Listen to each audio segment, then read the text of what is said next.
சுக்ரீவன் படைத்தளபதியில் ஒருவராயிருந்தவர் நலன்.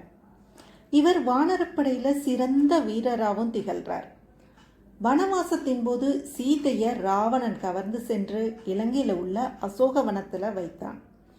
இதனை அனுமன் மூலமாக அறிஞ்ச ராமர் உடனே ராமேஸ்வரம் செல்லணும்னு நினைக்கிறார்.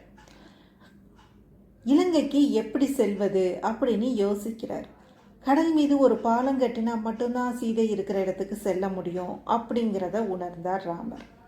பாலங்கட்ட திட்டமிடுறார்.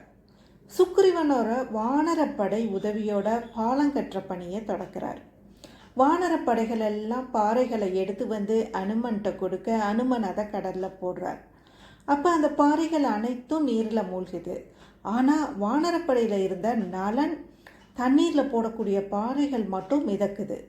இதை அனைவரும் பார்த்து திகைக்கிறாங்க. அனுமன் எத்தனை தடவை முயற்சி செஞ்சாலும் பாறைகளை தண்ணீரில் மிதக்க வைக்கவே முடியலை. இதை பார்த்துக்கிட்டு இருந்த லக்ஷ்மணன் ராமர்கிட்ட, அண்ணா, அனுமன் உட்பட அனைத்து வானரப்படைகளும் போடக்கூடிய பாறைகள் எல்லாமே மூழ்கியது, ஆனால் இந்த நலன் போடக்கூடிய பாறைகள் மட்டும் எப்படி மிதக்குது, இதுக்கு என்ன காரணம் அப்படின்னு சொல்லி கேட்குறார். இதுக்கு ராமர் பதில் சொல்கிறாரு, ஒரு சமயம் வனத்தில் மாதவேந்திரர் அப்படின்னு சொல்லி ஒரு மகரிஷி கடும் தவம் புரிஞ்சிட்டு இருந்தார்.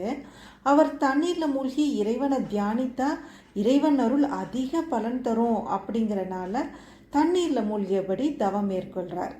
அப்போ சின்ன வயசில் இருந்த இந்த வானரமான நலன் அவர் மீது விளையாட்டுத்தனமாக கற்களை வீசி எறியுது. அப்போ இதனால கோபம் கொண்ட அந்த முனிவர், நீ எரியும் கற்கள் நீரில் மூழ்காமல் மிதக்கும் அப்படின்னு சொல்லி சாபமிடுறாரு. அப்புறம் சாபமிட்டுட்டு மீண்டும் தவத்தை தொடர்றாரு. அப்போ அந்த மகரிஷி சாபமாக அளித்த அந்த வார்த்தை இன்னைக்கு நமக்கு பாலம் கட்ட உதவியாக மாறி இருக்கு அப்படின்னு சொல்கிறாரு. நலனோட உதவியோட பாலம் சீக்கிரமாகவே கட்டப்பட்டது.